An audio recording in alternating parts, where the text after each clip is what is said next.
अस्सलामुअलैकुम दोस्तों।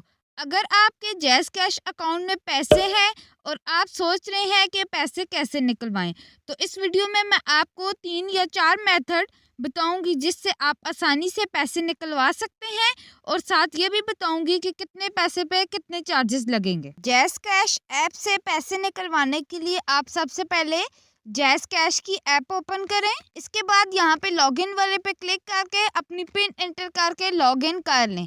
मैंने पिन एंटर करके लॉगिन कर लिया है। आप जैज़ कैश ऐप के पैसे जैज़ कैश एजेंट से निकलवा सकते हैं और अगर आप जानना चाहते हैं कि आपके करीब ये एजेंट कहाँ मौजूद है तो आप इस एजेंट वाले ऑप्शन पे क्लिक करें।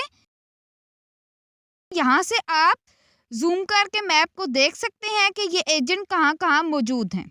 ज़्यादातर मोबाइल वाली जो शॉप्स होती हैं उनका जैज़ कैश रिटेलर अकाउंट बना हुआ होता है, तो आपने जितने भी पैसे निकलवाने हैं वो आप उनको बताएं। उसके बाद वो आपसे आपका जैज़ कैश नंबर पूछेंगे जिस पे जैज़ कैश अकाउंट बना हुआ है। उसके बाद आपको एक वेरिफिकेशन आएगी, जैज़ कैश ऐप के अंदर आएगी आपको ये वेरिफिकेशन, जिस पे लिखा हुआ होगा ऊपर वो प्राइस जितनी आपने निकलवानी है और नीचे उस अमाउंट पे जो चार्जेस हैं वो लिखे होंगे। जैसे अगर आप 1000 रुपीज़ निकलवा रहे हैं तो उस पे 20 रुपीज़ चार्जेस लगेंगे। इसी तरह अगर 10,000 निकलवा रहे हैं तो 180 रुपीज़ चार्जेस लगेंगे। ये जो चार्जेस हैं ये आपने ज़रूर पे करने होते हैं। ये शॉप वाले नहीं ले रहे होते बल्कि ये जैज़ कैश वालों की तरफ से फ़ी होती है पैसे निकलवाने की।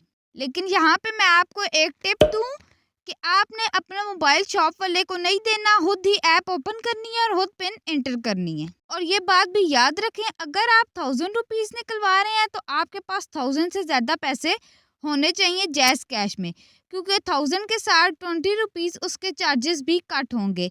इसलिए आपके पास जैज़ कैश में 1020 या उससे ज़्यादा अमाउंट होनी चाहिए। या आप जितने भी पैसे निकलवा रहे हैं वो पैसे और उसके ऊपर जितने भी चार्जेस लग रहे हैं वो सारे पैसे आपके अकाउंट में मौजूद होने चाहिए। ये फर्स्ट मेथड था। सेकंड मेथड ये है कि शॉप वाला आपको कहे कि आपने जितने भी पैसे निकलवाने हैं उससे थोड़े से ज़्यादा पैसे मेरे नंबर पे सेंड कर दो, मैं आपको उतने पैसे दे दूंगा। जैसे अगर आपने 1000 रुपीज़ निकलवाने हैं और शॉप वाला आपसे कहता है कि आप 1040 या फिर 1050 रुपीज़ मुझे सेंड कर दो और मैं आपको 1000 रुपीज़ दे दूंगा। लेकिन जैसे मैंने आपको अभी बताया है कि 1000 पे सिर्फ 20 रुपीज़ चार्जेस हैं, इससे ज़्यादा चार्जेस आपने दुकान वाले को पे नहीं करने 1000 पे। और अगर आप 10,000 निकलवा रहे हैं तो उस पे 180 रुपीज़ चार्जेस हैं। तो अगर आपसे शॉप वाला ज़्यादा पैसे मांग रहा है तो आपने उसको वो नहीं देने, आपने उतनी ही फ़ी पे करनी है जितने चार्जेस उस पे अप्लाई हो रहे हैं। वरना आप उसे ये कहें कि आप मुझे जैज़ कैश रिटेलर अकाउंट से रिक्वेस्ट सेंड करो, मैं उतने ही चार्जेस पे करूँगा जितने उधर लिखे आएंगे। अब मैं आपको वो तरीके बताती हूँ जिससे कोई भी चार्जेस अप्लाई नहीं होंगे। जितने आप पैसे निकलवा रहे हैं सिर्फ आपको वही मिलेंगे, आपको एक्स्ट्रा कोई भी फ़ी इस पे नहीं करनी पड़ेगी। लेकिन उससे पहले अगर आपको वीडियो अच्छी लगी हो तो मेरे चैनल के नेम के सामने जो सब्सक्राइब का बटन है उसको क्लिक करें।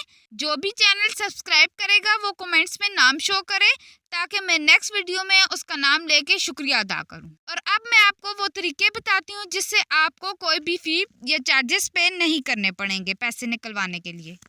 आप किसी का मोबाइल लोड कर दें या फिर अगर किसी ने पैकेज करना है तो आप जैज़ कैश से वो पैकेज कर दें। अगर कोई बिल पेमेंट करनी है तो वो कर दें, या अगर किसी ने ट्रांजैक्शन करवानी है आपके घर में या किसी भी रिश्तेदार ने या किसी ने भी, आप वो ट्रांजैक्शन अपने जैज़ कैश से कर दें, उस शख्स से वो पैसे ले लें जिसका आपने काम किया है। अगर आपका कोई बैंक अकाउंट है तो आप जैज़ कैश से बैंक में पैसे ट्रांसफ़र कर दें और एटीएम से वो पैसे निकलवा लें। ये वो 2-3 तरीके हैं जिससे आपको कोई भी फ़ी ये चार्जेस जैज़ कैश में पैसे निकलवाने के लिए पे नहीं करने पड़ेंगे। इस तरह आप बहुत आसानी से जैज़ कैश से अपने पैसे निकलवा सकते हैं। मैंने आपको चार्जेस वाला भी तरीका बता दिया और बगैर चार्जेस वाला भी बता दिया है। अगर आपको कोई बात समझ नहीं आई तो आप कमेंट्स करके मुझसे पूछ सकते हैं।